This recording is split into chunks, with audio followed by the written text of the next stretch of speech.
as Bonnie is going to be making her way into the Gulf very shortly, having moved through South Florida the past few hours. Kind of weakened Bonnie a bit, moving over the landmass. The friction of the land itself tends to weaken it.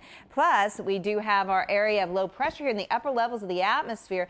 It's doing a couple things, steering Bonnie and really grabbing it at a quick pace, helping to drive it into the Gulf waters very, very briskly. But it also has added some shear to the environment here, so it's not the best environment for a tropical storm or a depression to flourish. So that's actually taking a little bit of the punch out of Bonnie. So that's actually some very good news.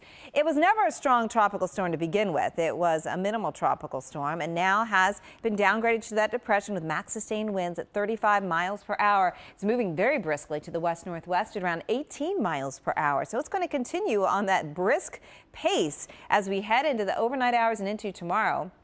So that means as it heads into those warm Gulf waters, it's going to zip across the Gulf very quickly as we head into Saturday and then into Sunday. So here's the projected path as we head into the weekend, taking it across those warm waters and then approaching the coast of Louisiana and Mississippi tomorrow evening and early into Sunday morning. That's when we anticipate to see the strongest winds here, back up to around 45 miles per hour, which will put it back at a tropical storm status, of course. In fact, we expect it to regain tropical storm status during the morning or early afternoon tomorrow.